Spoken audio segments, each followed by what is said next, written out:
Hi friends, do you need to hear a word of hope today? Well, you're in luck. I have one for you. The prophet Isaiah in chapter 40, verses 29 to 31 writes, God gives power to the faint and strengthens the powerless. Even youths will faint and be weary, and the young will fall exhausted. But those who wait for the Lord shall renew their strength. They shall mount up with wings like eagles. They shall run and not be weary. They shall walk and not faint. I hear the theme of hope in those words.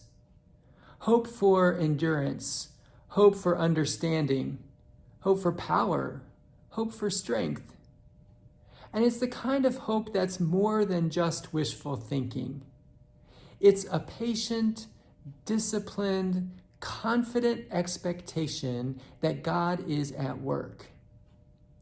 Even in the midst of pain or suffering, even in the midst of uncertainty or disruption, hope is the conviction that God is working to redeem all things, even the things that break our heart.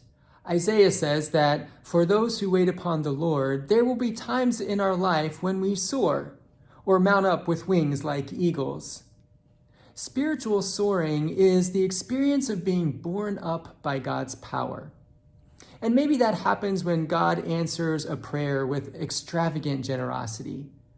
Or maybe when God uses you in a way that astonishes even you. Or maybe when God gives you the power to resist temptation or sin or evil. So there are times in this life when we soar, and certainly we are promised to soar in our heavenly life when there's no more pain or crying or tears, but only the fullness of the presence of God. But while we remain in this life, there are times when we're not soaring, but we can run and not grow weary. Actually, this is what most of life is like. It takes some effort, but there's enough inspiration and affirmation that we can rest in the strength of God's Spirit and not grow too tired. Life's not perfect.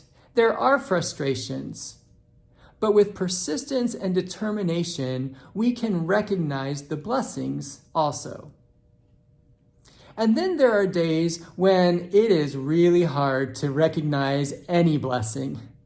Maybe because of doubt or fear, regret, pain, suffering, uncertainty, or maybe acedia. In those days, we're not soaring, we can't run, all we can do is walk and not faint. Walking takes constant energy and effort. It's not easy, it's not graceful, but it's the only way that we can continue moving forward. To walk and not faint is to say to God, God, I'll hold on. My heart is heavy. My soul does not feel very triumphant, but I will trust you and keep walking. Jesus walked the way of sorrow, the way of the cross. And where was God in the midst of all of that? In the midst of Jesus' pain and suffering and death, God was working redemption. After Jesus was in the tomb for 3 days, God raised him from the dead. God redeemed his suffering with glory. God redeemed his death with life. Sometimes walking is all we can do. And in those times, walking is enough. When life is hard, when we want to quit, but we keep walking anyway, God is working redemption in our life.